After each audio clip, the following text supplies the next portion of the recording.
Welcome to the OBR streaming network. This is a brand new edition of the React. My name is Brad Ward. The man next to me is the always fantastic Pete Smith. You can follow him on Twitter or Blue Sky at pete-smith.bluesky.social. Yes, sir. What's going on, Pete? Not a whole lot. Busy week. Yeah. Good stuff going on with the Browns. Obviously, the loss isn't great, but it's at least entertaining. Yeah, it was a blast of game, super entertaining, lots to take from it. Lots to talk about. Greetings to all of you filing into the chat. Appreciate you all showing up. What's up, DeAndre, MC, Chef, Red Leader? What's up? Make sure you guys hit like and subscribe on your way in or out. If you're over on Twitter watching, hop on over to youtube.com/Orange and Brown Report. Give us a subscribe and some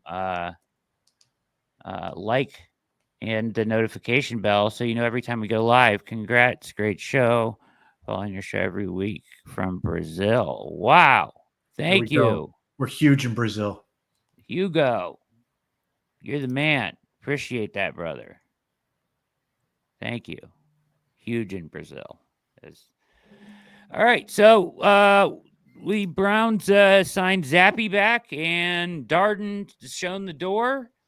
Why Darden? Well, one, I suspect if they can, they'll just put him back on the practice squad, but they have a number of guys that could theoretically return punts now, and one of them is your favorite. Kadarius Toney could theoretically be one of them. Please no. He can't catch. How is he supposed to return punts? But, I mean, whether it's Thrash or, Elijah Moore or somebody, they've got no shortage of guys. But I don't think there's a huge market for Darden, so I expect he'll end back up on the practice squad, which is fine. And just see what you got from that standpoint. Did he run out of elevations? I think he did. Probably. But it's sort of a formality at this point. It doesn't really matter. Yeah. I hope they don't let Kadarius return punts because that just feels like a disaster coming straight at you. But we'll see. The Kadarius Toney experiment goes on. It's a crazy world we're living in. Good to see you guys all in the chat again. Everybody else filing in. What's up, Chris? And appreciate you guys being here for the React. All right. So we had our Monday Night Football game. As you can imagine, the Browns played in 2 primetime games back to back. And, for a lot of people, they're calling them the 2 most entertaining primetime games of the year. They should have never flexed the Browns out of the Thursday night, Pete. They shouldn't have. The Browns just bring the excitement with Jameis. He's a nonstop highlight film. So, but lots to talk about Jameis, and we're going to dig into some of that now with Pro Football Talk as Mike Florio and Devin McCourty talk about Jameis and the Browns and their Monday night appearance. Let's go ahead and get that video going here. What else here? Oh, I saw an article today, Pete. I thought that would amuse you, where they were accusing the Browns of tanking because they did not play Nick Chubb enough in the game. And that was a clear sign that they were tanking. Huh. Well, listen, there is a small group of people who hope the Browns lose for the sake of draft position. I don't see a whole lot of benefit for it, but sure, let's go nuts. Yeah, I mean, that's absurd, though. He's coming back off of major knee surgery. They had 2 surgeries on his knee. And doesn't look great. I mean, let's be honest. The reception, the touchdown pass to him, great recognition by both he and Winston when the Broncos did not adjust. And he had one nice run where he got through for 10 yards. But other than that, and he can block pretty well, but he's just not that guy. And as much as I mean, I suppose on some level there's some temptation to sort of try to work it through it. I think for the Browns, one, I think they're always looking for the long term. They've always taken care of Nick Chubb relative, trying to focus on the long term. But as much as they want to get him in there and get him playing and competing and helping them win games, I don't think they want to put him in a position where they are going to see him get hurt again. No. Because they have to believe, and I think he has to believe, that the longer he gets away from this injury, the better he's going to be. What that looks like, I don't think I think he all but said he doesn't know. But if that's where you end up, where he does sort of return to being Nick Chubb, I mean, obviously that's a game changer for you. So if that means not putting him out there as much this year, I'm more than fine with it. If anything, I would kind of say in that game where he was really struggling to get any, momentum, that playing forward more would be a sign that they were actually trying to win the game, as he looked better with the ball most of the time, I thought. So if anything, I would think you could make an argument for the opposite. Not that it's a really valid argument either way, but yeah. All right, so here we go. This is Florio and McCourty on Monday Night Football reaction here. I agree with you 100%. I think Jameis Winston's a guy that is always talked about and different things. Even I'm sure we're going to watch this soundbite after the game. But to me, when I watch Jameis Winston, I watch starting with that pregame speech when they post it, and everyone is always paying attention to what he's saying, which is important. And I listen to that. But I always look around the circle, and you look at guys like Rodney McLeod, who was front and center. You look at Myles Garrett, and when you see their faces locked in on what he is saying, then you can see the intensity grow, and they start clapping as he's going. That lets me know that throughout the week, throughout the season so far, this guy's been front and center. He's been telling them things. He's been authentic with them. He's been the guy that is feeling the pulse of the team when he's in that circle, because that's what it comes down to. When you're in the middle of, when you're right before the game, in the middle of that circle, and every guy on your team's looking at you, it's not to make up some random thing that you read maybe. It's something that you've come up with that relates to the team in this circumstance or this week. And that, to me, is what James has hit right on the head. He understands the heartbeat of the team. And it's been a lot of fun to watch him kind of bring this team together, because I think we all keep saying the same thing when we watch the Browns. Damn, like, what if they would have just put Jameis Winston in earlier in the season? What would be the difference for this team? Because this guy's really got them going, and they haven't won every game, but they've been in all of these games. They've been competitive. And it crushes you to think that this Browns defense and this team had a shot this year, but it all crumbled because they had the wrong guy playing quarterback. He has come such a long way from that bizarre E to W thing where the guys around him, when he was playing for the Bucs, it was kind of like, yeah, the reaction was not the same as it is in Cleveland. They were like, is this guy okay? But he really does show up. He's himself. It's infectious. There was a clip that the Browns posted last night where he just had a small circle of guys 45 minutes or so before kickoff, and he was saying, dun, dun, dun, dun. And they thought that was funny, but it gets you in the right frame of mind. You're going to go out and play the game anyway, but if you can get that extra little boost in a fun and real, authentic, genuine way, then it helps. 497 passing yards last night. I thought he was going to break 500. It was right down to that final interception where he potentially could have made it happen. And after he threw that touchdown pass to David Njoku to tie the game at 7 with the extra point, I posted on Twitter that the Browns are insane if they don't keep him next year and play him instead of Deshaun Watson. And there are a lot of haters on Jameis Winston, and he's got more people that he's always been like this cult figure, and I think it comes from the mindset of he's the joke, he's not in on the joke. Like, there's been people who have leaned into Jameis because they think he's funny and they're kind of making fun of him a little bit. I think that's subsided. People appreciate him now. The Browns have a mess next year. with $46 million still fully guaranteed and due to Deshaun Watson, $46 million in 2026 fully guaranteed and due and owing to Deshaun Watson, it's not like they're going to be able to go out and sign whatever free agent might be available and pay them whatever the market would bear for that skill level and experience level. Jameis is there and he wants to stay. He has said it. He wants to stay. This is Joe Flacco all over again. And Joe Flacco's final game as a starter was a disaster for the Browns. He threw multiple interceptions. They lost to the Texans in blowout fashion. But the theory that Sims and I have had all year long, Devin, is they didn't bring him back because they knew they couldn't bring him back, because if you bring him back week one, they're going to be chanting, "We want Flacco." The fans loved Flacco, and the fans are going to love Jameis. And I think you can get Jameis Winston at a fairly affordable price. And the 3 interceptions last night actually will help you. You're not going to have a land rush for Jameis Winston. There's not going to be a team out there that needs a quarterback that has in big, bold letters at the top of their list, "We need Jameis Winston." Cleveland needs. All right.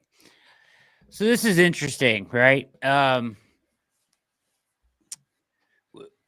Do you think other teams, he's saying no, other teams are going to want to covet him as a starter.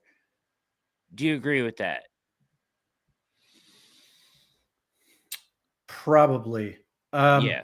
I don't get the sense that there's going to be a lot of teams banging down his door to start for them. I think, and obviously some of this will depend on who's actually available, but I suspect Sam Darnold is going to get more phone calls faster. Now, as I say that, you know, the conversation is sort of within this framework is sort of around Sam Darnold, Jameis Winston, and your favorite, Russell Wilson. Incidentally, Sam Darnold, if you go by PFF, Sam Darnold is 8th among quarterbacks. Yeah. Russell Wilson is 13th. Yeah. Jameis Winston is 10th. Like, I agree with a lot of what Florio said. I think there's a sense from a lot of people that Jameis Winston is a meme quarterback, that he's not legitimate. And I disagree with that. Now, do I think he's going to win you a Super Bowl? No, I think his range of outcomes are very similar to what Flacco's were, other than the fact that I don't worry that Jameis Winston's arm's going to fall off at some point, because he is a decade younger than Joe Flacco. And you say what you will, I think that was a legitimate concern that, you know, age was going to catch up with him, as we are seeing around the league. But I do think Jameis Winston is legitimate in terms of being a potential starting quarterback. And I think the teams that have familiarity with Jameis Winston are going to be more interested in him in that capacity. Now, what's interesting about that is the guys who know him would be teams like the Broncos.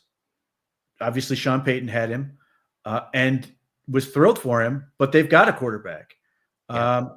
Theoretically, the Saints, I don't think he's really interested in going back there. And the Buccaneers have Baker Mayfield. And obviously, and a largely different organization than they had the last time he was there, where I think other teams are going to look at him and go, he's Jameis Winston, in that same way that Florio was talking about. So I do think the Browns have a significant advantage in that I think other quarterbacks are going to be more interesting. And then on top of that, whatever is going to happen with this quarterback class, you know, let's say, you know, the Giants are actively tanking.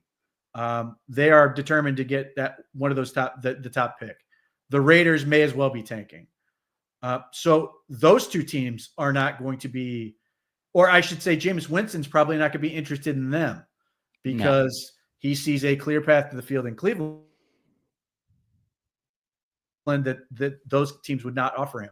So I do think there's a nice sweet spot with him, that he can easily end up back on the Browns. And I firmly believe they can win with Jameis Winston. I think what we've saw, particularly against Denver, was a quarterback that was able to help generate a whole lot of points, virtually no running game, and mediocre to average defense. If you get some running game and better defense, you have the exact formula you did with Joe Flacco, except I think you can trust Jameis just from a health standpoint. I think you don't worry that he's going to suddenly disappear in the way that, or turn back into a pumpkin, so to speak, that those other guys do. And I think you see it.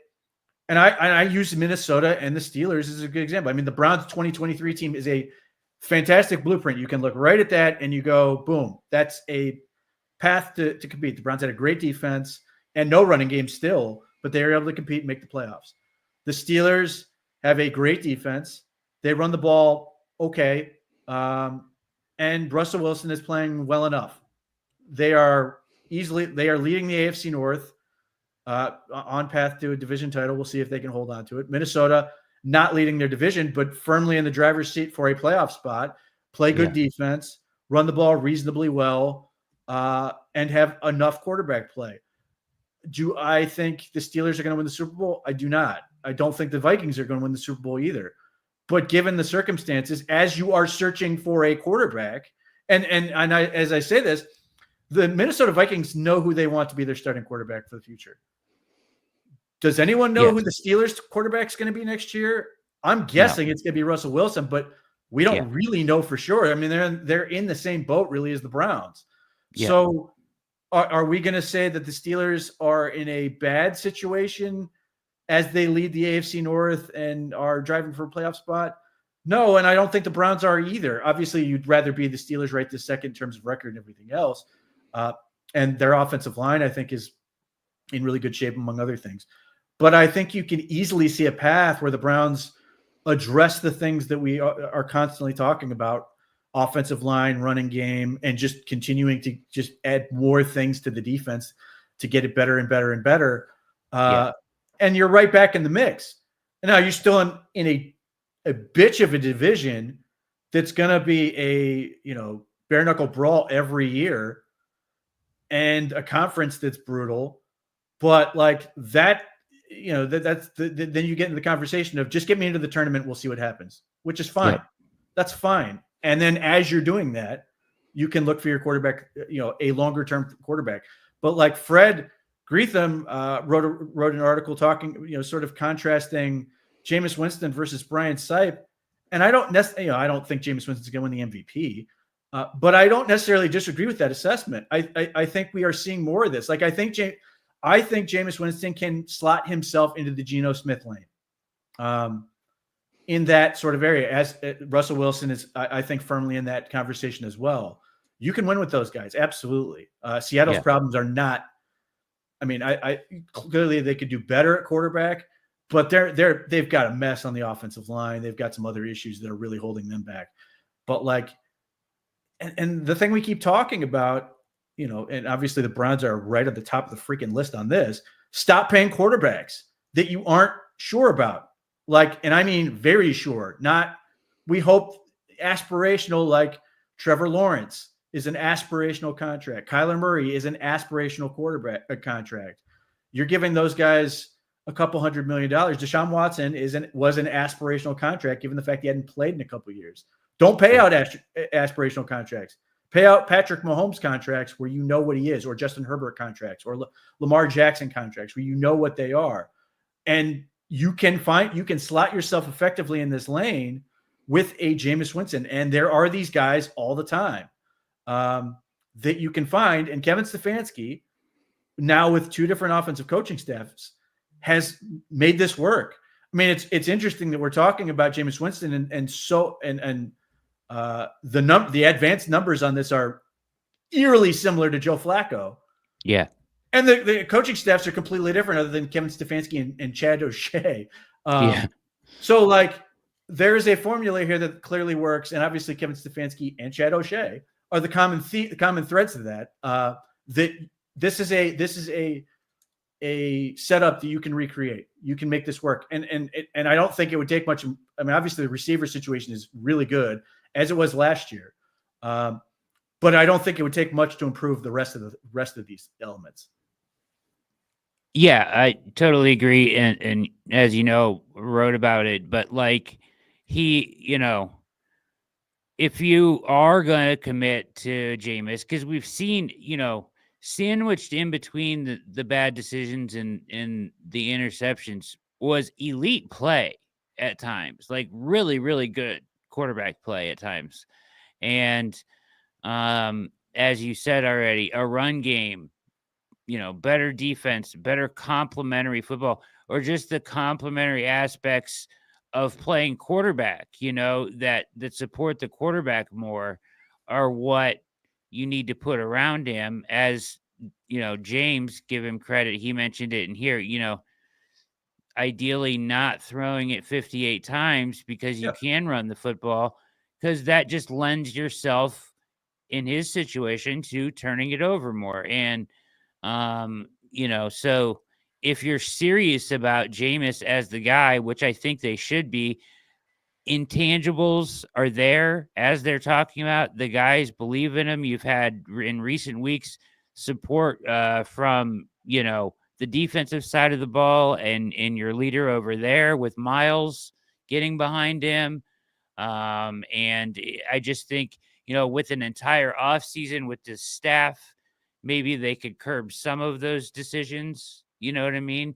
As he gets more familiar with an offense, and then you provide him with a better offensive line and running game, and maybe you can work into something that's better even than what we're seeing now. So I do think it's an option. Let me ask you this real quick before we go back. They mention in here that the Browns won't be able to pay anybody in free agency. I don't necessarily think that's true. I think that if they identified somebody and thought that they were the guy, like, say, hypothetically, Sam Darnold, I think that they would pay it. Would you do that? To answer your question, the answer to your question is yes, they can. They can do that. Now, there is a cutoff point, and Jack Duffin's sort of written about this as it relates to Kirk Cousins, who is sort of dying on the field as we speak. That there is a cutoff point where once they start going over this amount, then it's going to bleed into these other things. Yes, Sure. they can. No, I wouldn't. I You would wouldn't. just stick at this point.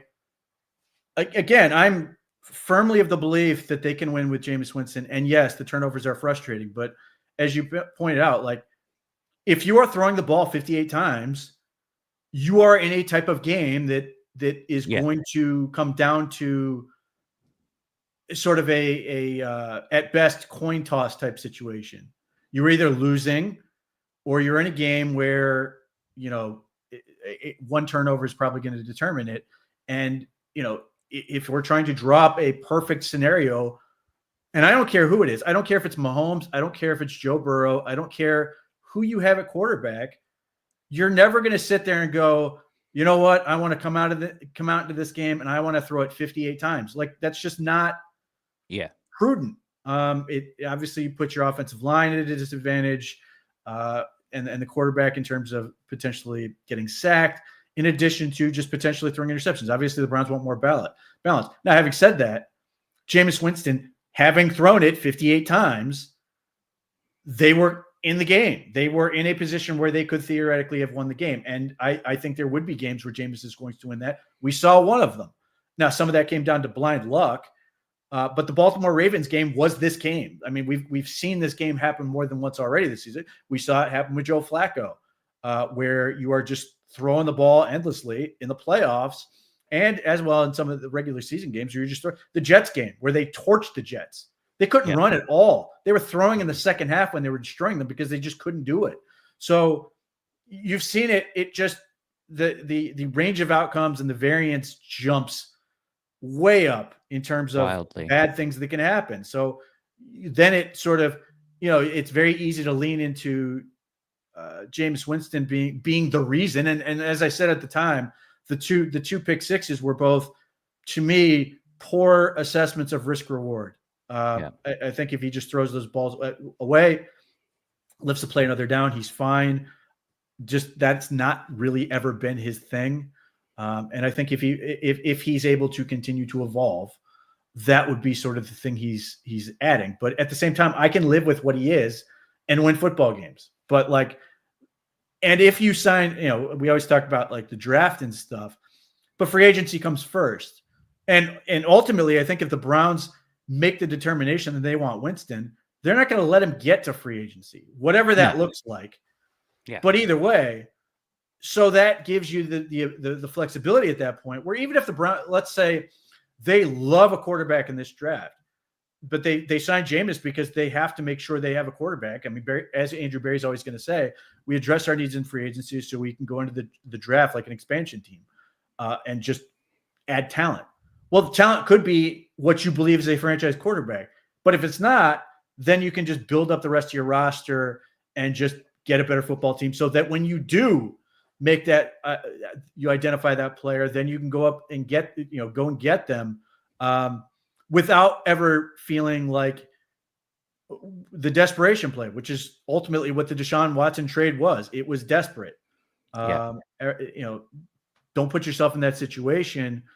And you can play, for the most part, Andrew Berry has been exceptional operating from a position of strength in terms of the cap, in terms of draft capital, when it comes to trades and some of these other things, which is how the Browns got Jerry Jeudy in the first place, which is how they got Amari Cooper, which is how they got Zadarius Smith. And right now, the Jerry Jeudy thing looks, unbelievable in terms of the trade. And he's 25. Yeah, absolutely. Right now, I mean, Winston's play has elevated all the receivers, all the pass catchers on this. The other thing I would mention, so I wrote about Jerry Jeudy today. Yeah. And without giving too much away, Jameis Winston is part of the reason Jerry Jeudy is playing as well as he is. And I mean, not just on the field. And I think that's going to be a big deal for the Browns heading in, unless he gets hurt or something insane happens. I think that is also going to play a big role in making that determination. I think they like the comfort they have with him as a presence in the locker room. He has been a big, big help there, a very steadying force. And I know that, Florio nailed it. Like, in terms of Jameis Winston is entertaining in terms of watching him in his charismatic and sometimes weird stuff he says and all that. Yeah. But the one thing he is authentic. Mm-hmm. Wherever he goes, you see it with the media, you see it with just random people, you see it with teammates. He is who he is all the time. And I say the same thing with Kevin Stefanski. People are like, get bothered that he's not like not a circus performer, like trying to, get people riled up and stuff. The players respect and follow these guys, not because of the fake stuff they do, but because they are who they are all the time. Yep, absolutely. All right, let's continue here with this. It's Jameis Winston, and they need to turn the page from Deshaun Watson to Jameis Winston, and they can afford to pay Watson $46 million to not play, get Winston for a reasonable price, and make him the guy. And you're going to have moments like that. You're going to have pick sixes, but you're going to have excitement, and you're going to have fun, and you're going to be relevant. And most teams end up in prime time because they win. The Browns will be a draw next year because they have Jameis. And if you're not going to win the Super Bowl anyway, and only 1 out of 32 is going to, you might as well be fun. The Browns are fun. You want to build your fan base nationally? Be fun. The next best thing to be good is be fun. He's not. And pause that real quick. From a football standpoint, he's not. What he's saying is not invalid. There's definitely, in terms of fans, in terms of just general audience and those things, fun is great. Fun is also the argument I heard before by many, many people. In fact, the word I remember that stood out to me was sizzle, quote unquote sizzle, when it came to a quarterback from Texas A&M who had won the Heisman Trophy, and that was a big argument for why the Browns should draft him so they could be more fun. And one local radio person made this big whole argument, who I will spare. Sizzle. I also remember hearing about when he had shoulder pads on while hungover, throwing to hungover receivers, that wearing shoulder pads was a quote unquote game changer. Like, fun is great, but you still have to be focused on doing what's best for your team. Now, I think in this case, Jameis Winston, it hits both of those things, but I just want to clarify, and I don't think Florio's saying, be stupid, but I do think that it is important to clarify that fun through the lens of acting in the best interest of your football team. But also, to his point, we saw this last year with Joe Flacco. Yes. People really liked the Browns, and I obviously Browns fans. I mean, and he was that the Browns last year were an event. People who I know who don't care about football were watching the Browns because they just didn't know what was going to happen every week. Jameis gives you that same element, and he is fun. And the other thing he does, as did Joe Flacco, is you are never, ever – we're not thinking about the other guy. We're not thinking about Deshaun Watson. We're not thinking about all the other crap. And like it's there's a value to that. Well, it's sports washing. I mean, it straight up is sports washing, and it's effective. And that has value to the Browns in a huge way. The Browns don't want to sit there and come out to press conferences and talk about this. Jimmy Haslam certainly does not want you to come out and have to talk about Deshaun Watson. He wants to talk about, hey, look at Jameis and all, the fourth, he throws for 4,000 yards. I mean, at the rate he's going, he's going to throw for over 3,000 yards in 10 starts. The Browns have like one 4,000-yard passer in their history, and Jameis is going to hit at the pace he's going. Yeah. At the pace he's going, right now he's averaging 336 yards per game per start. He could get to just in 10 games, could easily get to 3,360 yards doing that.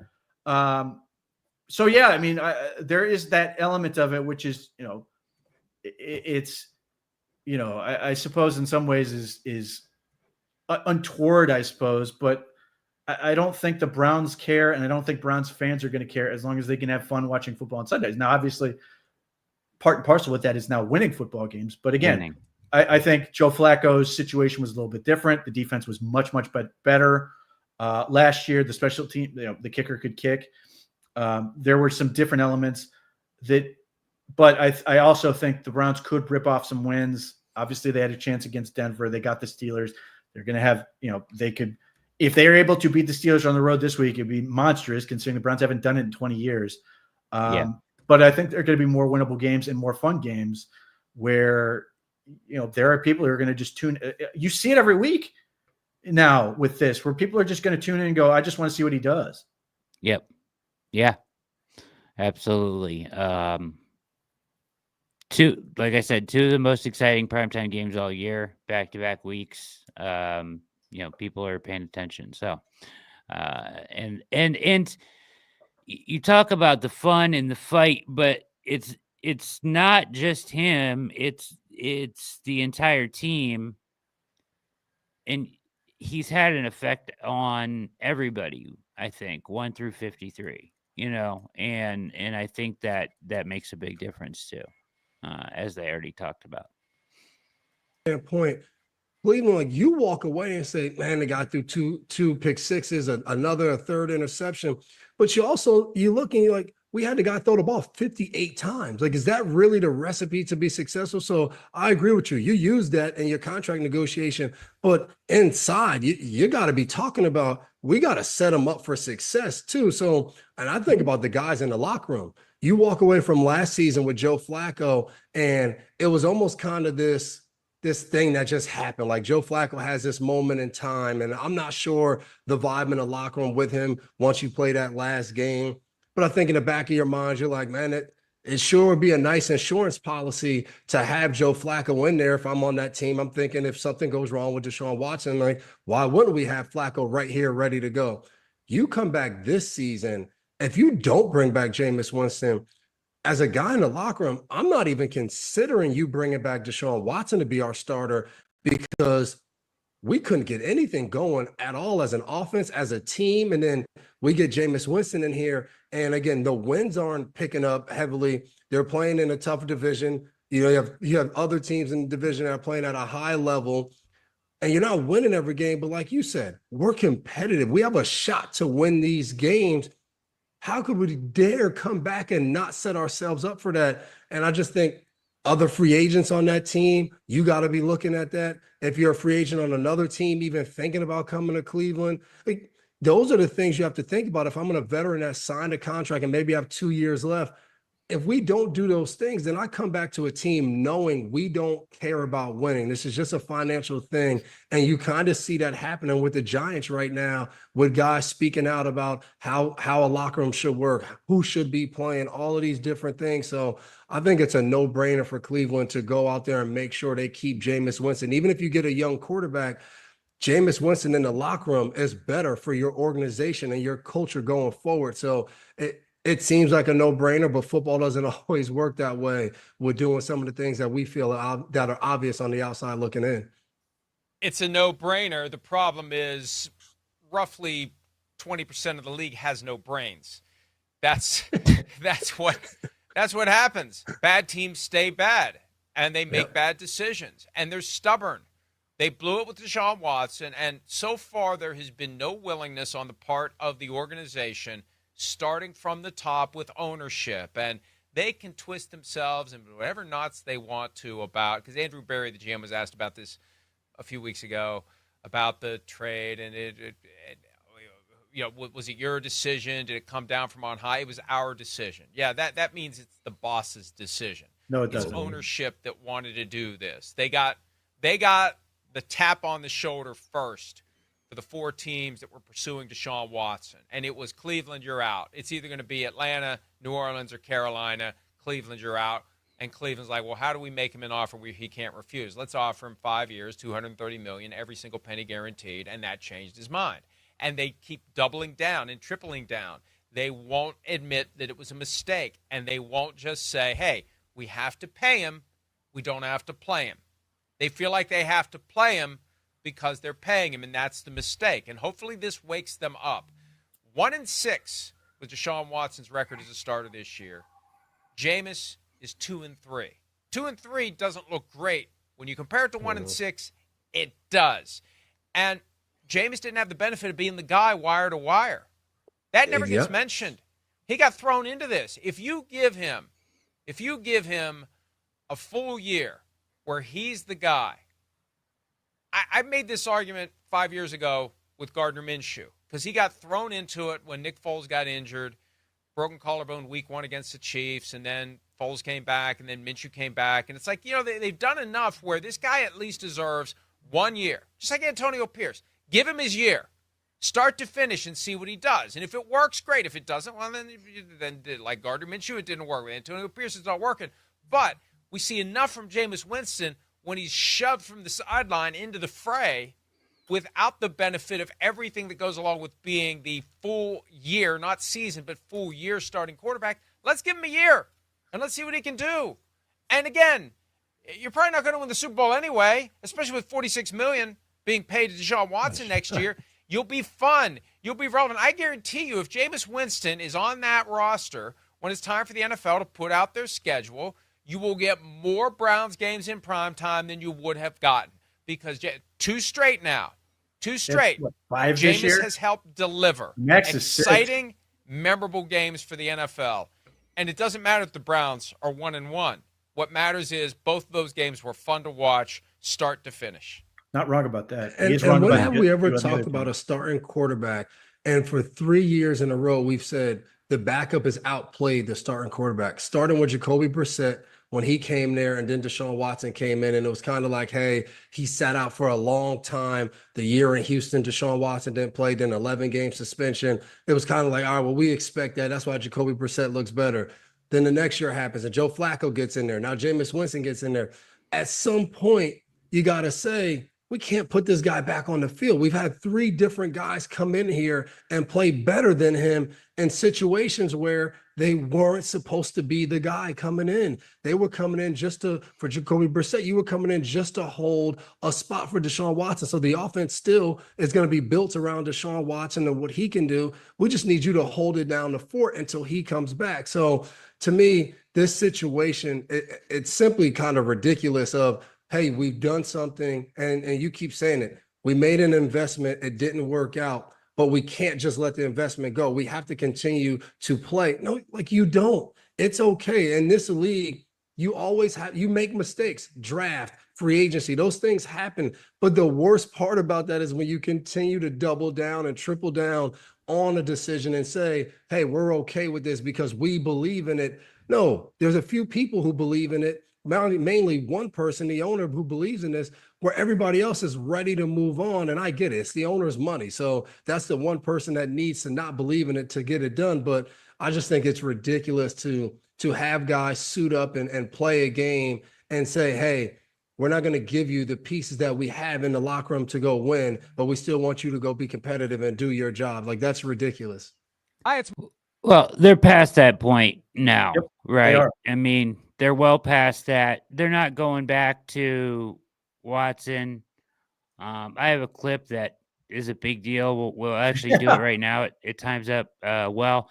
So, as you know, Cleveland Browns Daily is broadcast Bo Bishop, Nathan Zegura right from Berea. And it's very much a corporate Browns show, right? They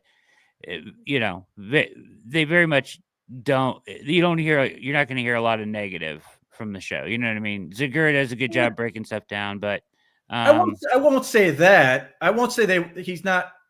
Certainly, you're not going to get. Certainly, Tony Grossi style analysis is not coming out of that station. I don't think they're afraid to necessarily be critical, but what he says here, he's either playing with fire or he knows firmly of the situation. And I'm going to. I mean, he's a professional. He does a great job.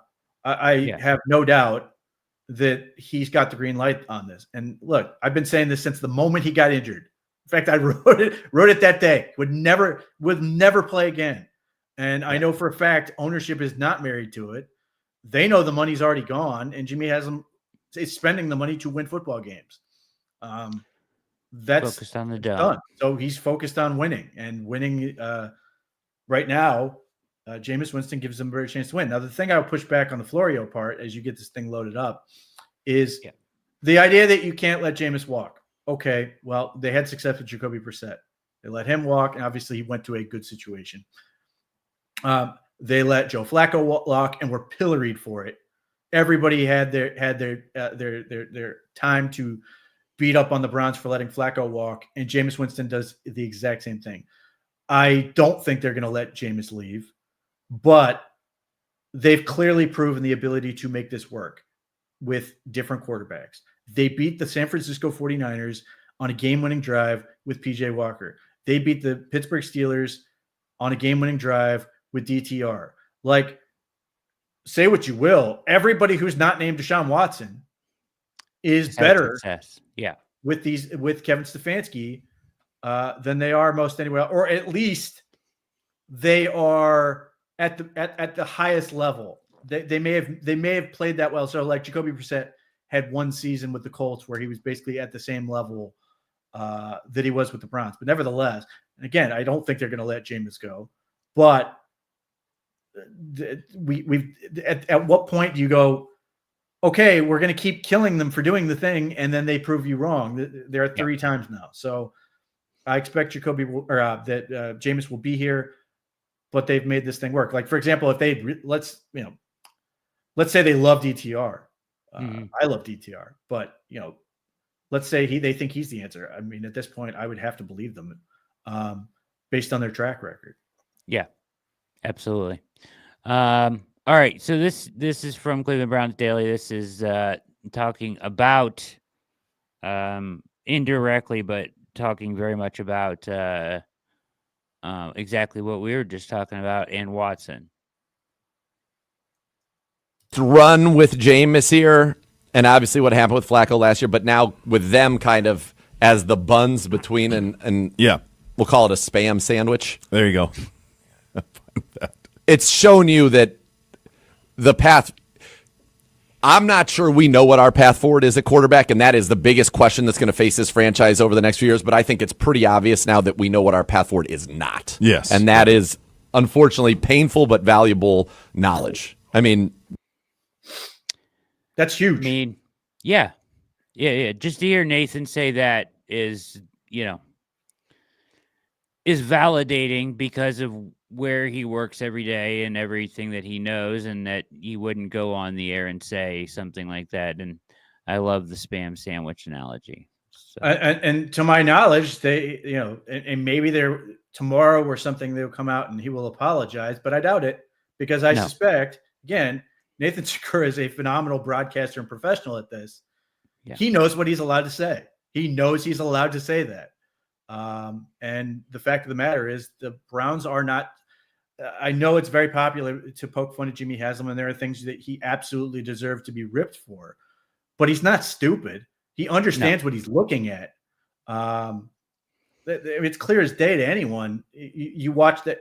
He watched the game against the Baltimore Ravens. He watched the game against the Pittsburgh Steelers. He watched the game, this one against the Broncos. Like, as I've said for a while, when Deshaun Watson was on the field, it looked like they had 8 players on offense.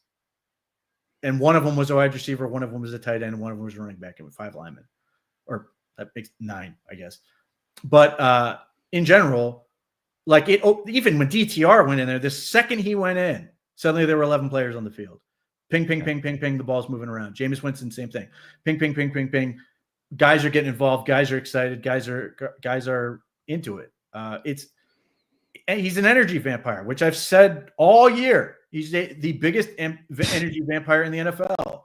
He is. He sucks the life out of everything, from teammates to the organization to fans. I can't speak to the sandwich industry. He may be sucking the life out of that as we speak. I'm not sure. But just about everything he touches right now is negatively impacted. So, and that's just what it is. They're not doing that. They're not going back. They know what the PR will look like. They know what the headlines will look like. They're not stupid. And whatever you want to say about Jimmy Haslam, the biggest focus for him is winning. He wants to win. He's spending an obscene amount of money to win. And that, and this idea that, that he was the guy behind the Deshaun Watson thing is not true. Again, I will stipulate, I think he got too competitive. Yeah. When Deshaun ruled them out or whatever, and then went in with the offer can't refuse thing to get the guy. But beyond that, I don't doubt that Kevin Stefanski and Andrew Berry were in full lockstep. Like Kevin Stefanski could have gone and tanked the recruiting pitch if he was that desperate to do so. He has a pre-existing relationship with Quincy Avery. When Quincy Avery's from Minnesota, and Kevin Stefanski was there for years and years and years. These guys know each other, have a decent relationship. I don't know if I'd call them close, but they are familiar enough that they could have easily, Kevin Stefanski could have easily tanked this whole thing if he was desperate to do so, or sort of gave Quincy Avery the heads up of, I don't really want to do this, but the owner's making me, or something along those lines. It just doesn't make any sense. The Browns people in charge are the people in charge. They are allowed to make these decisions. Unfortunately, on that one, they made the wrong one. So,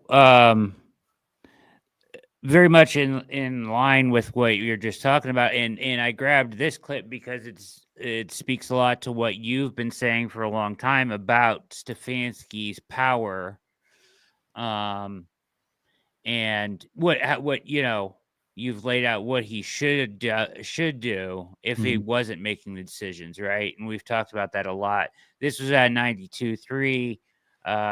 Ken Carmen, Anthony Lima talking about similar things, but going forward is the context they're talking about here.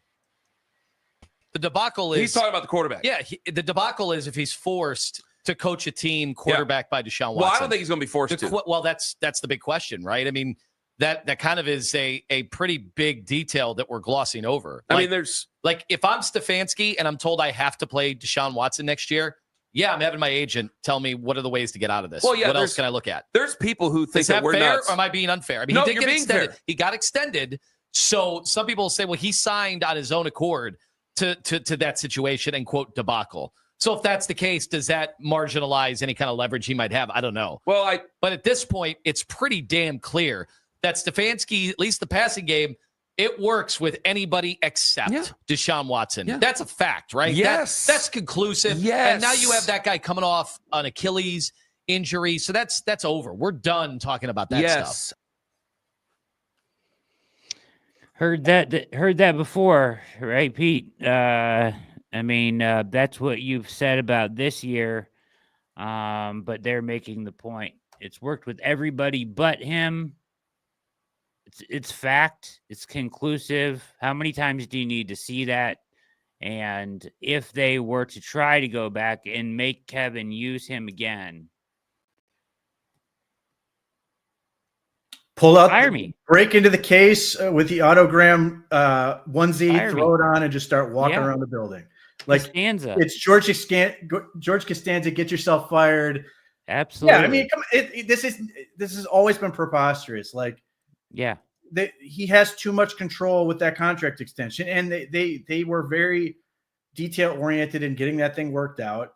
But yeah, I mean, Kevin Stefanski and Andrew Berry are their own men in that building, and clearly, and look, I mean, Jimmy Haslam, I don't think he has the energy or the patience to micromanage the amount of things people think he is. Yeah. He hired this is the setup he wanted, and you've heard this from Albert Breer. You've heard over and over and over again. This is the setup they wanted. This is what he wanted to be able to do to empower these people to do the job, to have everybody on the same page. He's been waiting for this for years and years and years, and now he's got it. That doesn't make any sense if he's just going to over it, like lord over it and take control. Now, there is a world where he could do that, but I think increasingly people are trying to make Jimmy Haslam into Woody Johnson. This is what Woody Johnson does for the Jets. Woody Johnson is the one who decided, yeah, I'm tired of this crap, and I want to do A, B, and C.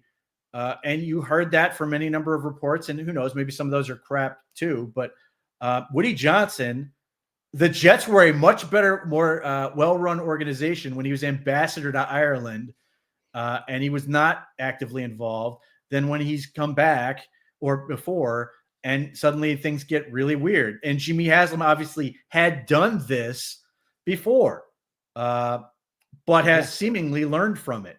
Took him longer than it should have, but he's got a setup he wants. And if it comes to a point where he doesn't want this setup anymore, I could see him do the things that people are always talking about him doing. But as long as he's happy with the people he has, he's going to let them do it the way they are doing it. And,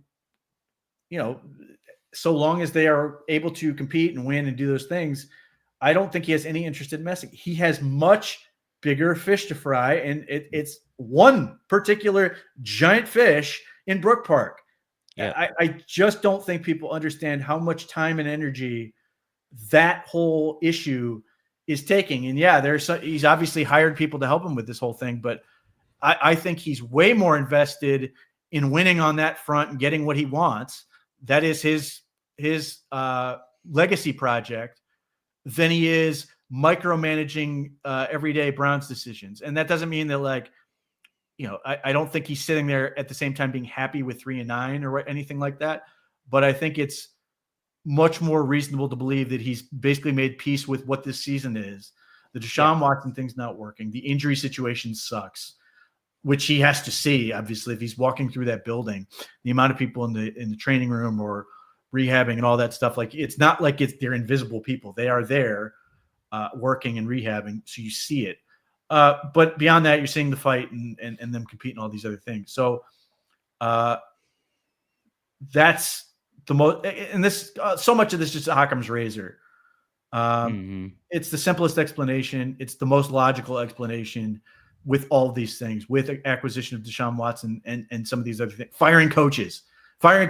You know who fires the coaches? The head coach. These are simple things. You don't need to. It's not the chief strategy officer from the grassy knoll doing these things. And that's unfortunately where you end up in, is people want to talk about conspiracy theories and never take them to their logical endpoint, which is just insanity and people trying to get out of Cleveland, which no one seems to be doing. It's a great point. Yeah. You probably you would have seen an exodus if it was as dysfunctional as many would like to make it out to be. Yeah, I mean, like, Yeah. like why would Mike Vrabel sign up for this if he Yeah. was convinced that it's just a complete dysfunctional situation? Why would the Browns have people in the front office that other teams are interviewing for jobs, or coaches? They're going to have coaches that are getting interviewed for bigger and better jobs. And those are things that are difficult to sort of balance against.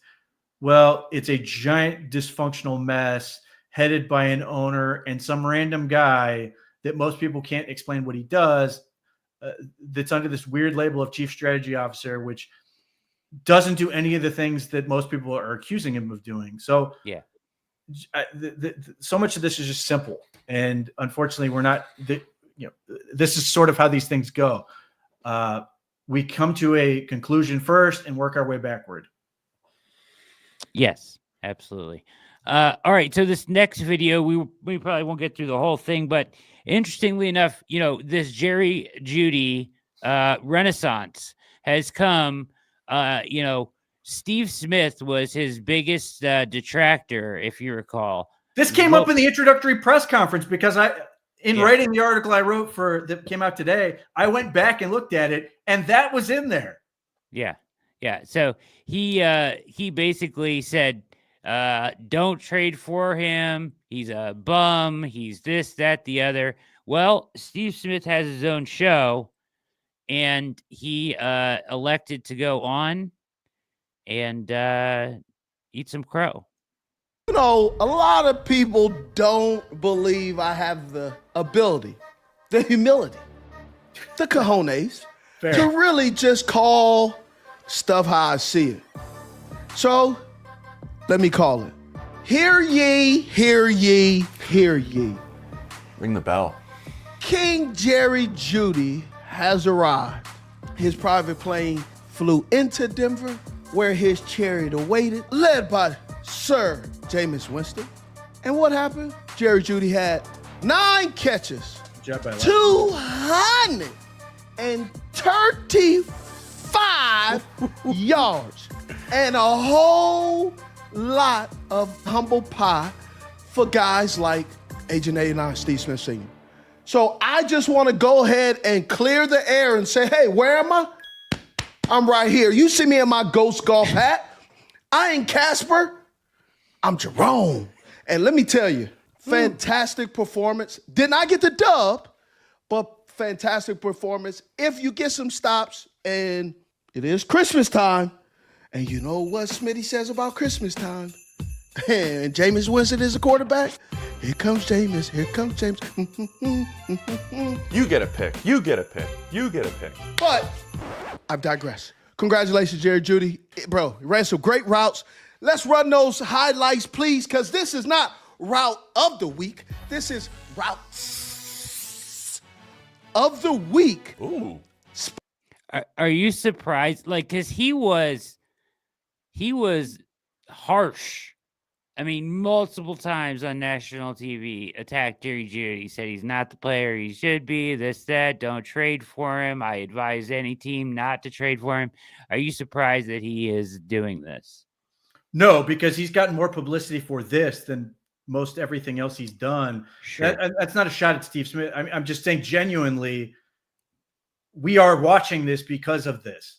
Yeah. And a lot of people are watching this because of this whole thing, or just the clip of him doing the whole eating crow part. I think the Browns I saw a bunch of people, Browns related places retweet that. So yeah, is it fun to sort of have to take, own up and be wrong? No, but it's good for business. And I for me, I know I watched Steve Smith do draft stuff in terms of watching receivers, and some of that was really interesting, and some of that was completely unhinged. But so for him, this is a great way to build his brand and just put himself out there, even if he has to take this and eat it. And let's be honest, they were going to come for him one way or the other. Like, if he didn't do it, some other people were going to come for him on this. So that's the other part. Be preemptive with it. But like the only thing I will add is that if that one pass was not sailed over his head, and obviously this requires everything else to outplay the same way, he would have ended up with 324 yards receiving. The record, I don't know if you know this or not. Do you know who has the record and how many yards it is in a game for receiving yards? I don't. I just know the Browns record. The record for receiving yards in a game is 336, and that is owned by Flipper Anderson of the Los Angeles Rams, I guess now Los Angeles Rams. I think in 1989 against the Saints. Yeah, Flipper, and that's a preposterous record. Yeah. And that's what I'm saying. I remember even last year, Mark Cooper, there was a thought that he could get, the way he was going, there was a thought he could get there. Jerry Jeudy was remarkably close if he makes that, if Jameis Winston doesn't overthrow one more ball, which is just crazy because it felt effortless for Jerry Jeudy. He had 3 catches for at least 35, 1 for 35, 1 for 44, and then 1 for the 70. But like, I remember this both on our forums and just generally, people were arguing with me that Jerry Jeudy wasn't fast. Which is just insane to me. And as Steve Smith's about to show you, the guy, the one thing he has is speed. Yes. Sponsored by Jerry Jeudy. Here's where the track meet begins. You can see the speed what Jerry Jeudy has that we saw him in Alabama, and he was on full display. I mean, the boy was anchoring and listening to all the boos out in Denver. How dare you? Stone you fans for talking bad about him. He was balling. He lived up to everything that you expected him to do. This wasn't a revenge game. This was look at me game. And Jerry Jeudy was blowing past Levi Wallace. Levi Wallace wasn't just struggling. He had a grand piano. He was going uphill. What are they talking about? We talk about parents and they say, man, I had to walk 10 miles in 50 feet of snow. Well, that's what Levi Wallace had on his shoe. He didn't have no snow boots. He didn't have no chains. He didn't have anything. All he had was a grand piano on his back and some cement shoes on the football field because he was getting stuck. Everybody was going past him. But you know who decided he couldn't be covered? That's Jerry Jeudy. Congratulations, dog. You did a heck of a job. I know you don't need anything from me, but at the same time, I got to call it how I see it. Fantastic job, bro. I love it. Steve, I was at this game. I'm not going to lie. I'm sitting in the press box. I got a couple of texts. I got one from a coach. I got, some from our friends over at Heed the Call. They said, are we going to be talking about Jerry Jeudy on 89? I said, we probably most likely should be. And then after the game, I wanted to go there face to face with Jerry, wanted to see what he had to say post game. He did have, he was short with every answer. Wasn't happy that they lost the game. Did say, I'll trade all these yards for a W over my former team. I would honestly do that. I do believe him in that sense. He wanted to win this game. I do too. But obviously the yards were a lot of fun. The best couple of answers he had, Steve, was one go, did you hear the boos? He was like, yeah, I heard the boos. There were a lot of boos, weren't there? You know why there was a lot of boos? Because there were a lot of catches. Touche. He was definitely enjoying it. I had a chance to talk to his, remember, maybe the best corner in all of football, and Pat Surtain plays for the Denver Broncos. And I might eliminate the word maybe. He is the best corner in all of football. Remember, they were teammates at Alabama. They've been going against each other for a long time. And Pat, I talked to him after the game a little bit. He was frustrated because he wanted to line up against Jerry as many times as possible. But they just kept moving Jeudy around. Smart by Cleveland for sure. Putting him inside, putting him in the slot, putting him in motion, putting him in all these different spots, which didn't allow, Pat to line up on him a bunch. You're mentioning Levi Wallace. They went to the rookie as well. They were trying to do anything they could to slow down Jerry Jeudy. It didn't work. Did nothing work. Because on his routes, he had 34 routes against Patrick Surtain, 59% of them. He had 2 catches for 20 yards, 23 routes on everybody else, and he goes for 215. 7 catches for 215 everybody else. That's pretty Pat dope. said, man, I wanted to be on him as much as possible. I just couldn't because that's the way the game is. Remarkable that it hit his hand like that and he caught it. Yep, and shout out Elijah Moore, great block on the first one. The Browns do a nice job emphasizing and getting results in terms of guys blocking down the field. Obviously, the 89-yard touchdown he hit against New Orleans Saints, got a nice block from Cedric Tillman. Jerry Jeudy on that 44-yard catch. Great block from Elijah Moore. If he breaks free, gets it past one more tackler, he scores because Elijah Moore is selfless enough to do his job. And the Browns, they understand that in order to get big plays, you got to block for your guys. So shout out to those guys and Chad O'Shea, who Casey Kinnaman continues to owe an apology, who's seemingly getting the results that we've been waiting for in terms of development and some of those other things. Like at some point, and I made this argument going into the year. Yeah, we always obviously want to see young players develop, but there is something to be said for making sure your top guys stay playing like top guys. Yeah. And obviously Jerry Jeudy's playing better than he ever has, but Amari Cooper was phenomenal for 2 years with the Browns, playing at a super high level. And now we're starting to see development from the younger players that we hadn't to this point, unfortunately, between Cedric Tillman. Elijah Moore continues to get better. And then, we see the debut this year of Michael Woods, who's able to step in and make plays.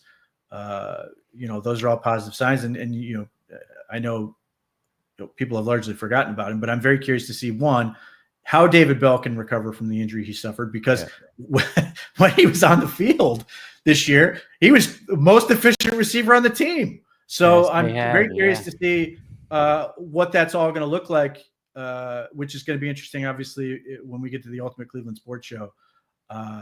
Since I was given a little bit of a preview of what I can expect from that.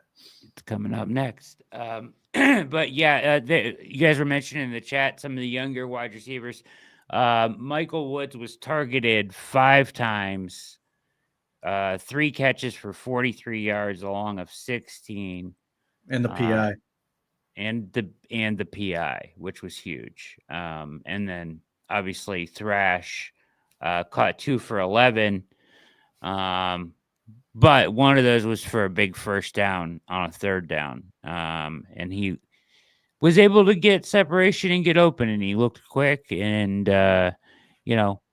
he wasn't going to get used a ton, but he was used in, feel like in the right time, at the right time, in the right place. So yeah, well, Jamari Thrash is an interesting situation because he can play inside and outside, but he's in the mold of Jerry Jeudy and Elijah Moore in terms of sort of body types and sort of how they win. Whereas Michael Woods is more in the Cedric Tillman, more of an X.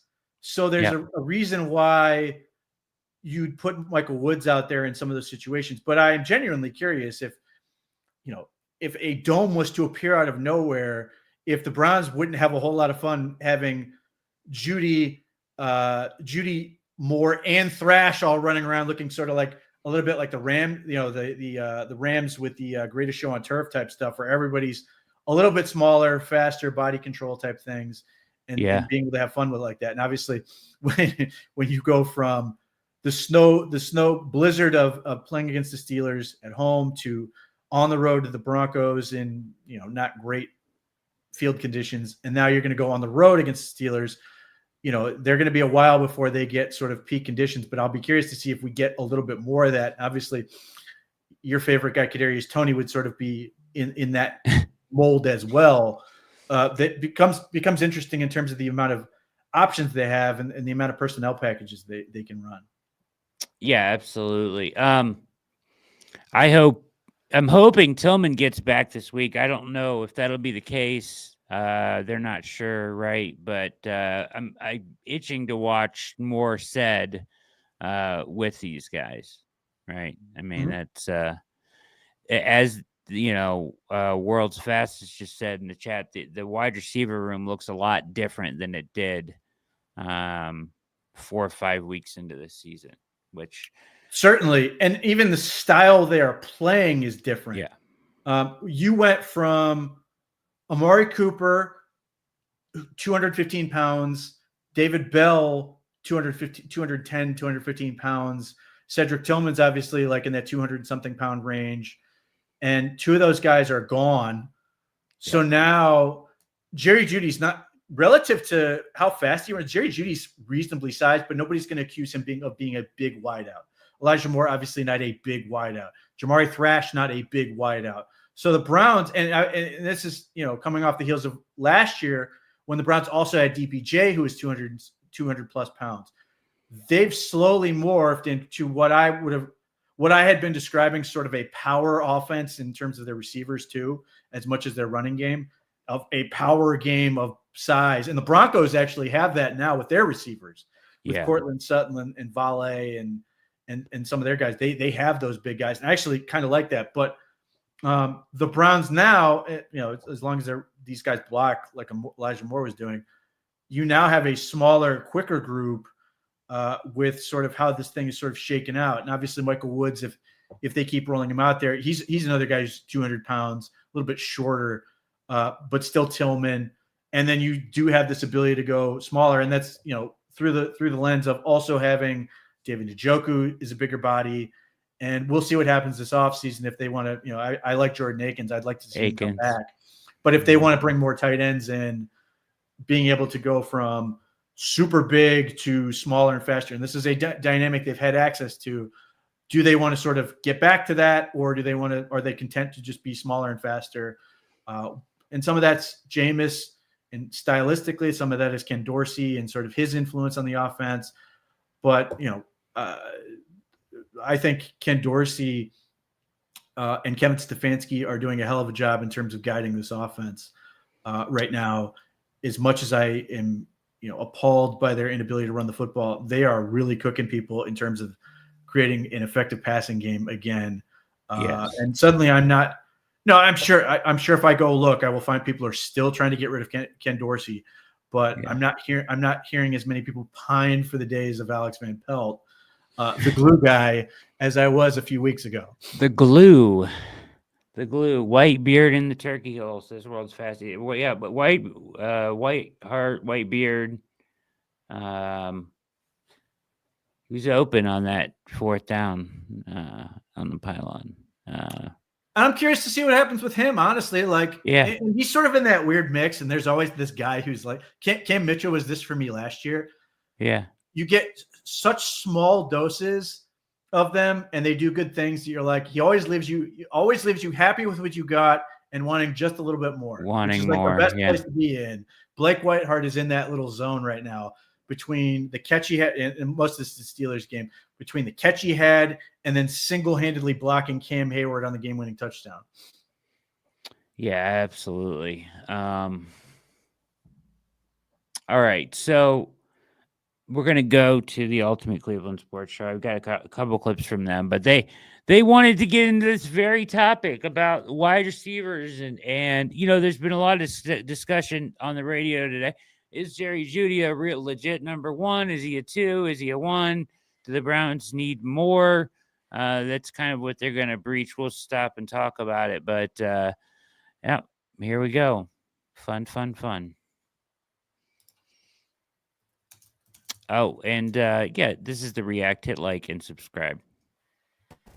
After the Monday Night Football game where Jerry Jeudy had a nuclear performance, 235 yards, Elijah Moore almost had 100 yards in his own right. Stop. He had over 100 yards. He had 111 yards. Just FYI. Elijah Moore, 111. Yeah. So I don't know what almost 100 is, but he had 111. We had talked at length about receiver being a position of need early in the season for this Browns organization. Andrew Berry said they love the receiver room, and we kind of laughed at that. But after the last 5 games since Jameis has taken over, you've seen some of these guys kind of come into their own. Cedric Tillman, Elijah Moore, Jerry Jeudy, and Njoku's had 17 targets against Denver. Sean King hates him, though. I know. At this point, who does? Sean King. He was not happy with his performance. Well, he did have some drops. But at this point, do you guys still feel like receiver is a top priority for the Browns this offseason, or has your focus shifted to another area of the team that's more important? G, I see you shaking your head. You can start. Why you do this? We've been here 3 years. You get us every year with this. We somebody show a glimpse here. Oh, we got Cedric Tillman. Somebody catch a couple footballs. Donovan Peoples-Jones. We got Elijah Moore that got a pulse. DP. Listen, again, this is where we always go wrong. The number one tentative project stockpile is if you think you got enough, go back to the grocery store. No. We're not answering this question.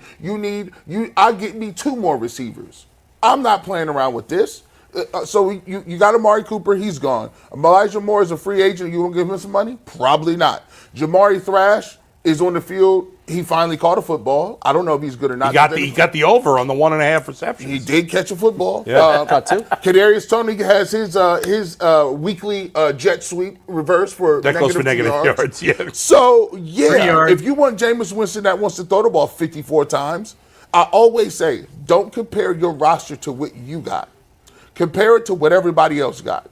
If you want to go find a wife, I would compare it to everybody else's wives. That's cute, but the problem. What? That's fascinating logic. Yeah. Wow. That's interesting. So the only thing I have to say just in that part is it's numbers. Where are you gonna put them? Yeah. So like you got Jerry Jeudy, and again, I will say this: I'm re-signing Elijah Moore if I had the opportunity. Now, obviously, money is a question.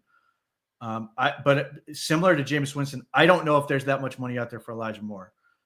But if I can sign up for a 1-year deal for somewhere between $4 and $8 million, I want Elijah Moore on my football team. Like he continues to get better, and he's an insurance policy against some of these other things.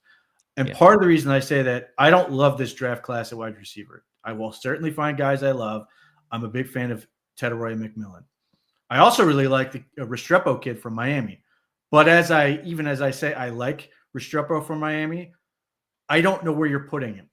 And that's a problem if you're doing these things. Now, and the other part is I don't want to let Elijah Moore walk simply to make a hole so I can put somebody else on the team. To me, Elijah Moore is good enough to warrant a roster spot and a role on this team that I think is going to continue to grow. Now, so I've got Jerry Jeudy, Elijah Moore, I've got Cedric Tillman. That's a pretty good 3 right there. I want to see as much of Jamari Thrash as I can get. I don't care about Kadarius Toney. That I don't factor him in at all.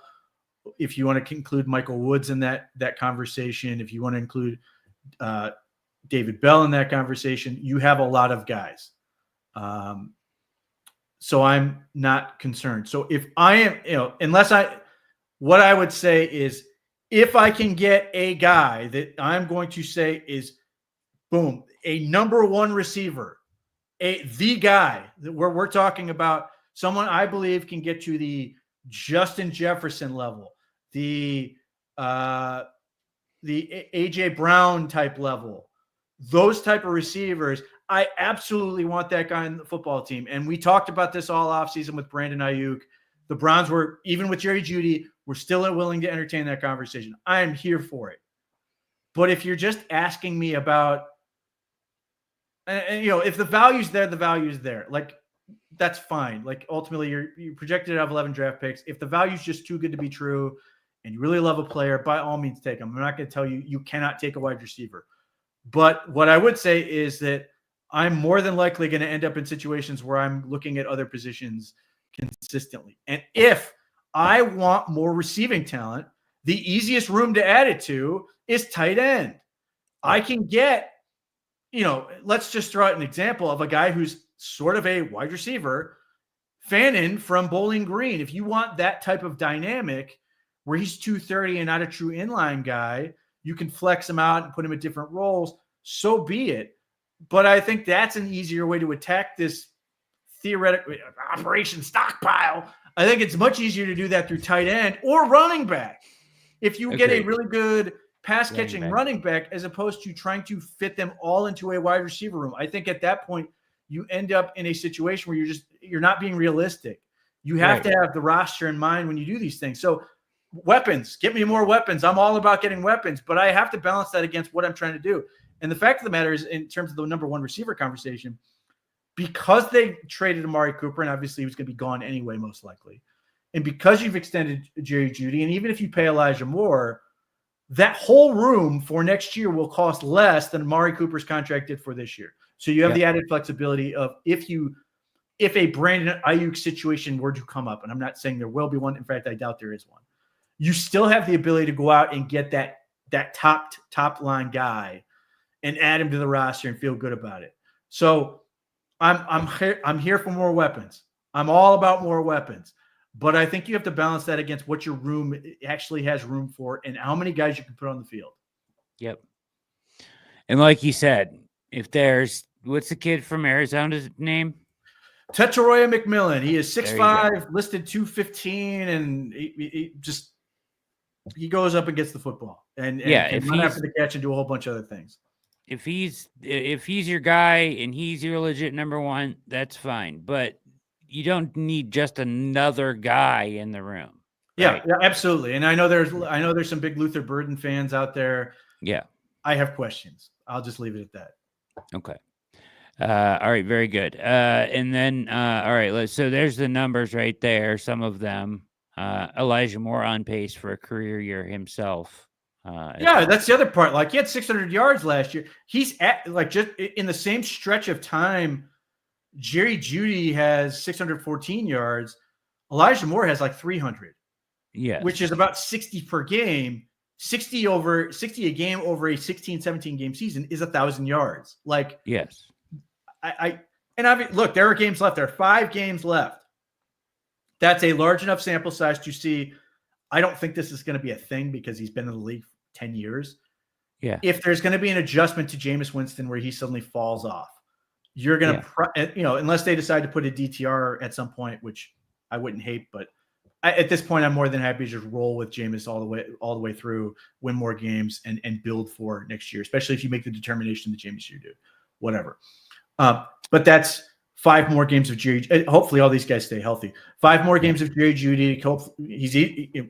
So long as he's breathing, he's going to set a career high in receiving yards.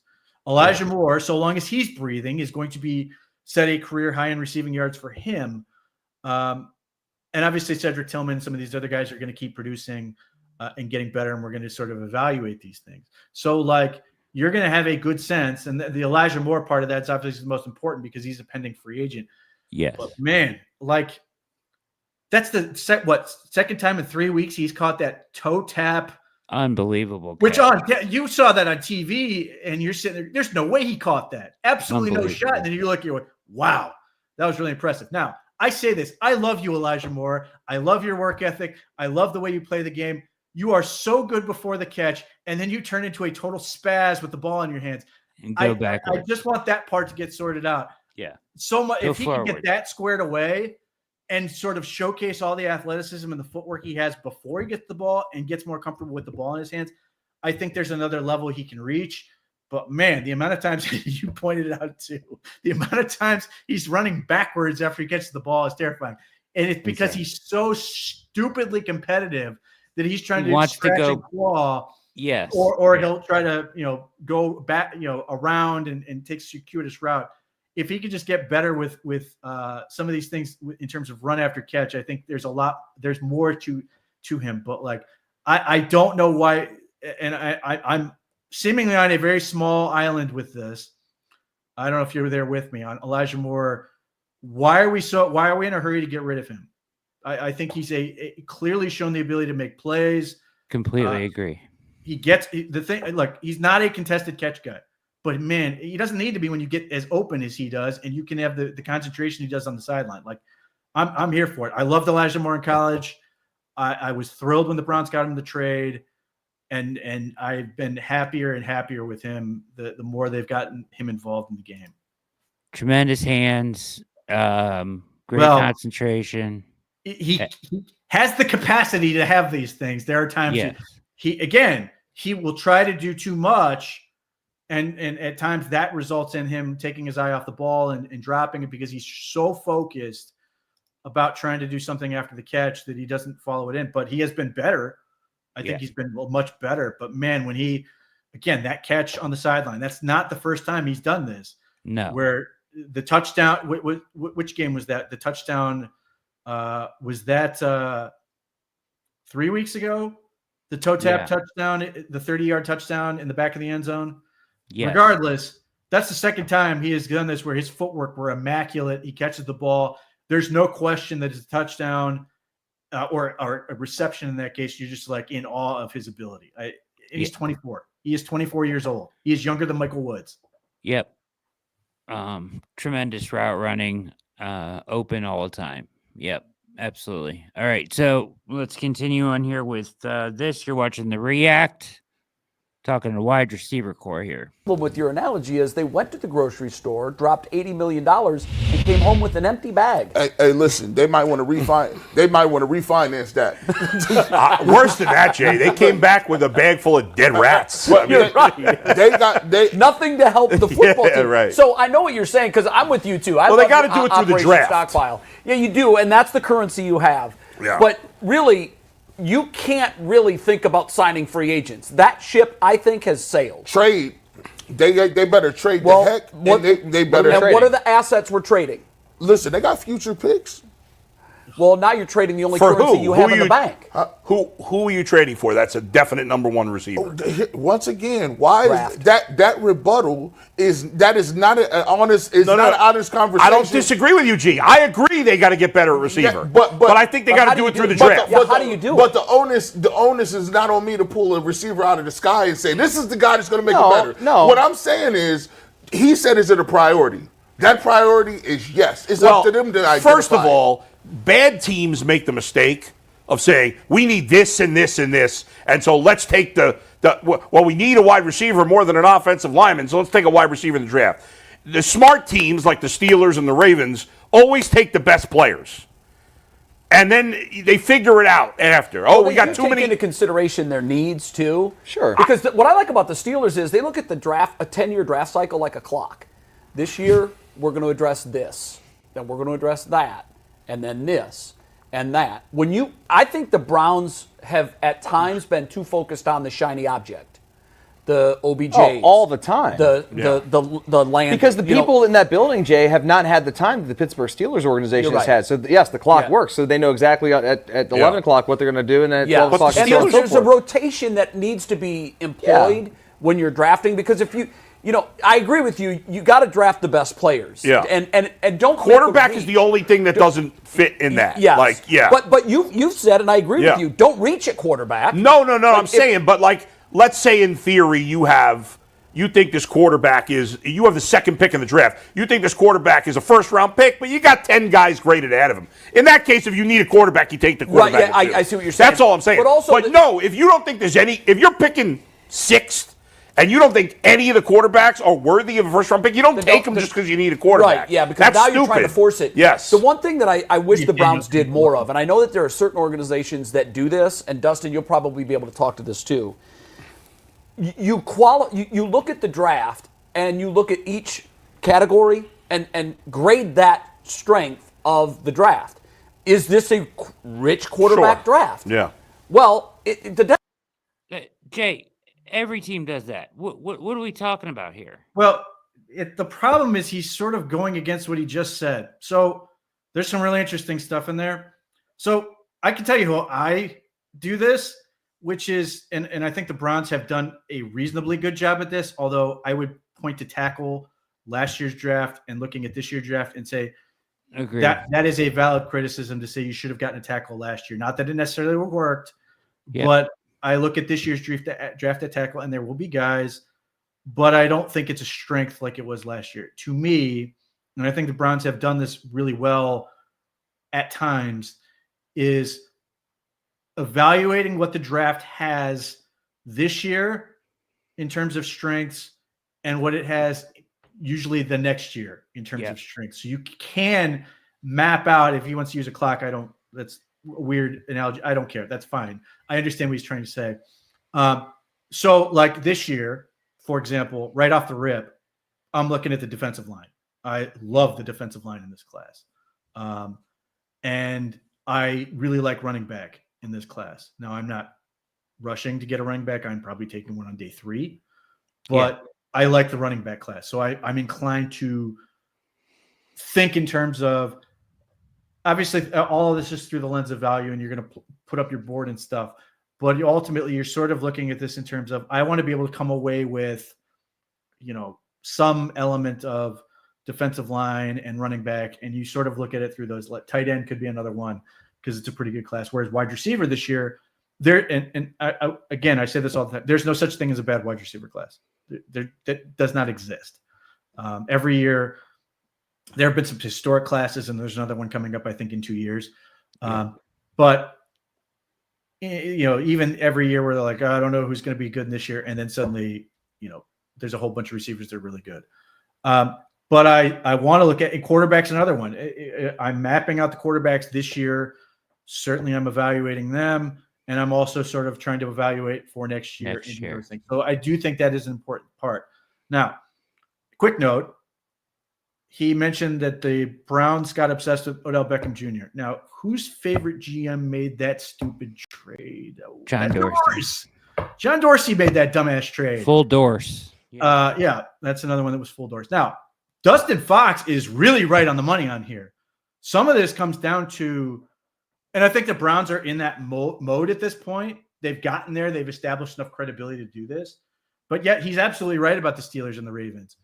When and the Eagles are another really good example of this. When you're going to be there and you are consistently operating the best interest of your team, as opposed to, say, the Jets this year, who threw away bad assets and money after good when they sort of doubled down on Aaron Rodgers and traded a third-round pick for an edge rusher who I guess plays now and is awful. And then you traded another third-round pick or whatever it's going to end up being, conditional pick for Devontae Adams. That is a really bad process that's not acting in the best interest of the team. Even as I say that, I hope the Browns hire him as a consultant. I actually think he's a really smart guy, but the Jets. Get the hell away from the Jets. Yeah.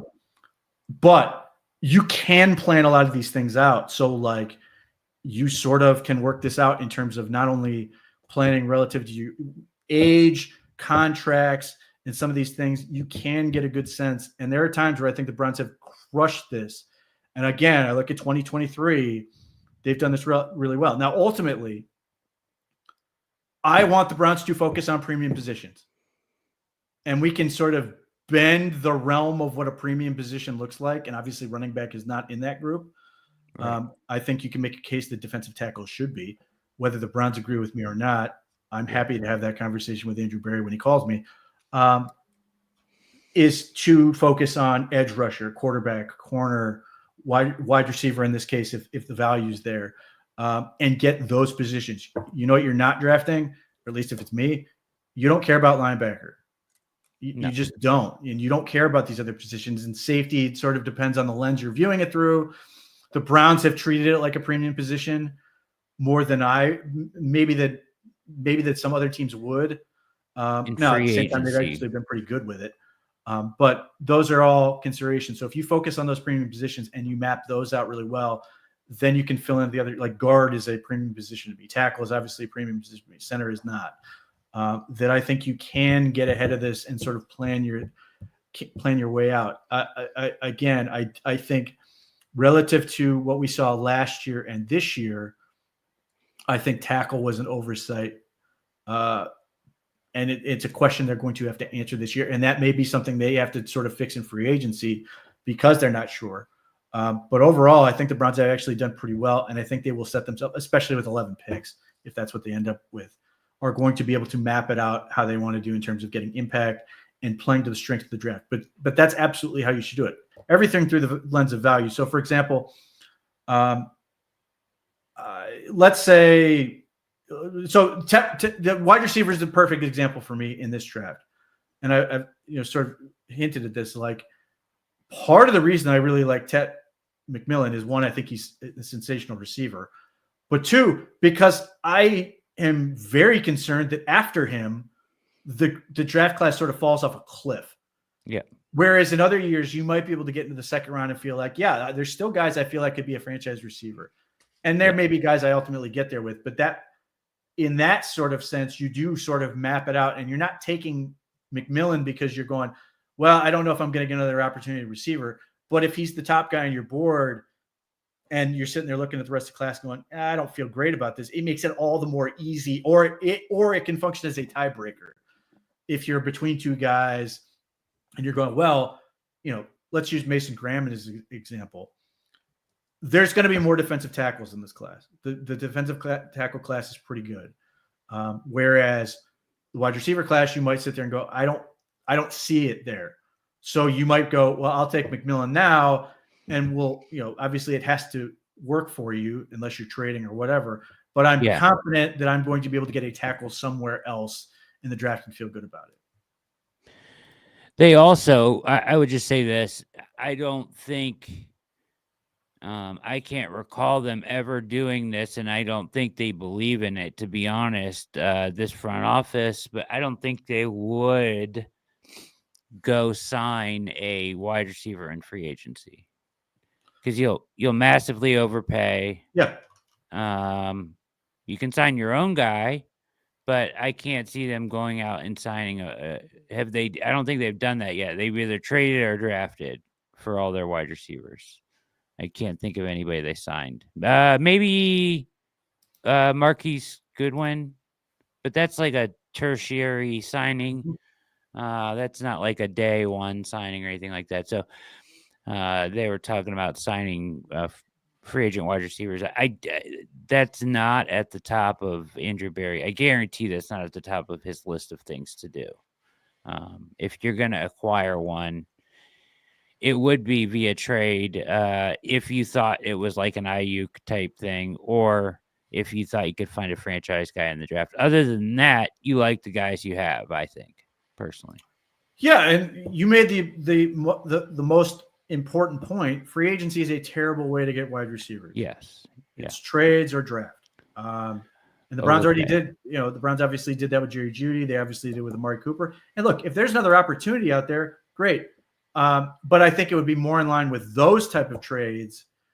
The day 3 pick, maybe something will shock me, but I don't see we were talking about Brandon Ayuk a year ahead of it. I don't see a receiver who's going to be in that situation this coming season or off season. I think most everybody's going to end up being where they are in terms of those franchise type guys.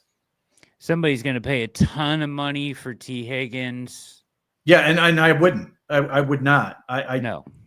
I think he's a very talented receiver, but I do think he's a number 2 receiver, and he misses a lot of time with injury. Agreed. All right. Here we go. Denver Broncos are a really interesting case study. I don't think in any of their mock draft scenarios did they have 5 quarterbacks being off the board when they took their quarterback at number 12. Yeah. That's a crazy number. Half of the first 12 picks were quarterbacks. So it's really not, though. It's unusual. 5? 99, it was 5 in the first round. 6 in the first 12 is historic. Yeah. Okay. I imagine that's usually it's about maybe you'll get 3 in the top 10, maybe a 4th in the top 15. That was a unique situation. That will not happen this year. Okay. Yeah, no, I'm just saying, I was trying to think back at there's years I thought that there had been similar, but yeah, I guess you're right about 4. No, you got to go back. I'm sure there's one other one in the meantime that did not work. I think there was one year where they took a bunch of quarterbacks and most of them sucked. But and obviously 2018 you got 5, and 4 of them were super early. But 99 is the other one. So yeah, I mean that was historic. Now I think he's about to miss the mark on his next point, but I'm curious where he's going. that they were in a bit of a scramble mode because they may have had other players with higher grades than Bo Nix. But if they looked at last year's quarterback draft and said, this year, just throwing numbers out, we assigned an 89 grade to the quarterbacks in this year's draft. Next year, and it's harder to do to project out because you still have their last year of college that you can't factor in.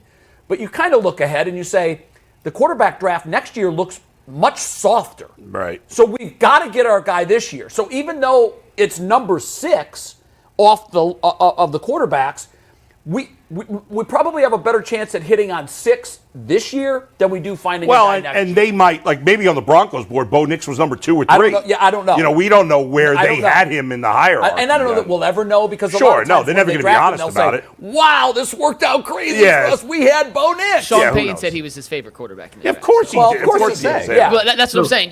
You're never going to find out. He said that after the draft. There's no way the Broncos, if they had the first pick, would have taken him first. No, I'll never believe No that. team would have taken him first. No. I mean, the guy was a journeyman essentially in college. He had a really good year the final year. But Yeah. I mean, like, It was all over. He could have been third on their board behind Caleb and Maybe. Daniels. Like, that's possible. sure. But I mean, I don't know. You're not going to come out and be like, hey, we're stuck with you. You know, Yeah, right, of course. We didn't want him, but he was the only you, one Yeah. left. you know what proves my point about the revolving quarterback. Like, the question started about receiver, and we somehow got back to both. Yeah, that's true. It's the quarterback thing. Like, To answer the question, though, I do think I don't know about priority. I think there are other positions where there are other priorities, but I think ultimately, I think it is important to have a true number 1 wide receiver. Now, there aren't enough to go around. There aren't enough. But didn't Jeudy look like a number 1? He did. Monday night? He did that night, but the number 1s look like that all the time, or almost all the Well, time. not That's what he looked 245. like in college, though, which is crazy. But And Bull, really, honestly, the most stunning thing that my biggest takeaway over the last 5 weeks is this. A receiving core that we thought was a D+, and I'm being kind, suddenly Jameis has thrown for 400 yards and 500 yards. Right. Now, a lot of that is on the quarterback, clearly. But guys are open. He's delivering footballs. And now you can look at it this way, too. Maybe if guys were a little better and they were getting more separation, his interceptions would come down because he's not trying to force things into areas that really there's nothing there. For what it's worth, this is Sean's opinion. It's worth a lot. Obviously, he played in the NFL as a quarterback. He thinks that all the guys are just guys outside of Jerry Jeudy. He says he thinks Jameis is making the rest look better, that Judy's legit. Now, I don't buy that Judy's a number 1 wide receiver. I think we've almost never seen a number 1 wide receiver become a number 1 wide receiver in his 5th year in the league. When does that happen? I mean, that's rare. It is. And we could debate it fine. I mean, obviously, the last few weeks he's played like a number 1 receiver, but all the true elite wide receivers, they play like that essentially their whole careers.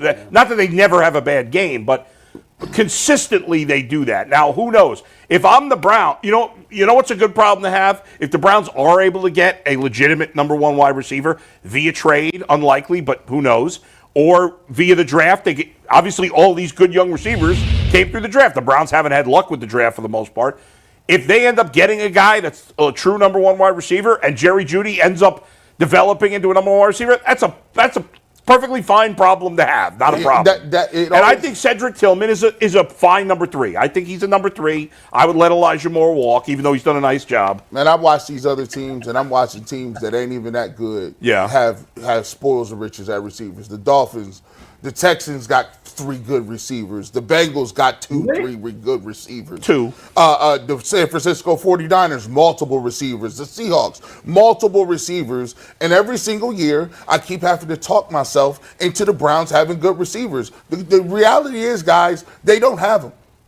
They don't develop them, and they got to go trade for them. You tell me one receiver they drafted that turned out to be anything. If you say all-time Browns list, it's a bunch of black and white photos of guys that look like Dustin. Yeah. Max Speedy. Facts. Yeah. That cannot happen in this division. Even we laugh at George Pickens. But I mean, all the teams in this division have a wide receiver, in my opinion, that's better than Jerry Jeudy, right? I agree with that. I agree with that. I know Jerry Judy's got more receiving yards. I think, or at least I think he does. But anybody would take Pickens or Flowers over Jerry Jeudy. Yeah. Now Pickens is a bit of a head case, but they're better players than Jerry Jeudy. They've made an impact immediately in their careers. Even in Flowers' case, it's on a team that runs the ball, but he's dynamic. And not to mention, they got other guys like tight ends that still perform and got ball players. So it's like, I need me one of them. I need 2 or 3. The last thing I'll say about the receivers is on Jerry Jeudy, the talent's there. You can see it. Sure. What I'm questioning is the motivation. He talked about how important it was to go in and have a good game. Afterwards, he made some comments. He clearly played the best game we've ever seen him play. Yeah. I always say to that, can you bring that same fire every week? Like, okay, just pretend you're playing the Broncos every week. Yeah, Dustin mentioned that yesterday. I don't understand that. When he does it in a game where it's not against his old team, then I'll feel better about his chances becoming like a 235 yards? That's what you're holding him to with the standard now? He has to do that against another team, as we talked about before, and we both I told you they were going to make this point, and how ridiculous it was. 614 yards in the last, 5 weeks? Yeah. He's at 122 a week. That's not enough for you guys? So there's a lot there. There are a lot of teams I think that would take Elijah Moore or Jerry Jeudy over George Pickens. George Pickens' skill set is fantastic, but it comes with George Pickens, who is consistently a knucklehead. Trey Flowers is interesting, but I think that's more of a toss-up. I think he's pretty good, but I think they're underselling Judy's talent a little bit on that front, just in terms of the whole number one conversation. And they're not even talking about Tillman but Jerry Jeudy had a phenomenal game against the Broncos. He was a dude against the Pittsburgh Steelers in the blizzard and everything. Every catch he made was impactful. Every play was him stabbing the ball with his hands in that awful conditions.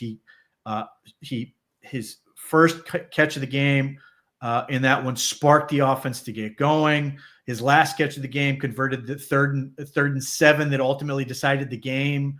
And this is a kid who grew up in Florida, played college at Alabama. He would not be the guy you jump out and go, he's the guy who's going to dominate in the cold and wind and everything else. Yeah. And he looked like he'd been doing it forever. He looked natural out there. He was dominant. Like, the Steelers had no answer for him when they needed to. He was that guy in that game. He's arguably, other than like Myles Garrett, who was just a monster and is often a monster. He's one of the best players in the league. Jerry Jeudy was the best football player on the Browns had that game. And whether it's just because of the numbers or whatever, like the conditions sucked. It's naturally going to limit how much production you're going to have, but he had 85 yards or whatever it was. But every catch was huge. He dominated the game. It was great. I mean, he was great. It made the biggest play, came in through the clutch moment. So I completely disagree with the sense that he doesn't bring it every week. And he had 100 and something yards against the Saints, and that's with leaving a play on the field. I don't disagree. He was clearly motivated to play his old team, and again, I wrote about this in a story today because after the game so after we did the post game show, Brad and I just BS as we often do, and the thing I asked, because I had my theory of the case was that Jerry Jeudy just looked like, compared to where he was with the Broncos, where when Jerry Jeudy got to Cleveland, he made a big point about being wanted. That was a huge deal to him. He mentioned, and I went back to the introductory press conference. I referenced it in the article. He mentioned it multiple times. It was a big deal to him. Clearly, he felt in Denver he was not wanted. And the Browns, multiple ventures to try to get him at points. He knew how bad the Browns wanted him, and obviously the money was a factor in that, and that represents something as well. Obviously, just the sheer financial aspect is huge, but the contract also represents a level of investment and belief in you. That even playing it down. Yeah. That has been there, and there are other factors I talk about in the article that also played into this. But so my theory of the case was, which I dove into and found out about, was I felt like Jerry Jeudy was a guy where if he trusted you, would take a bullet for you.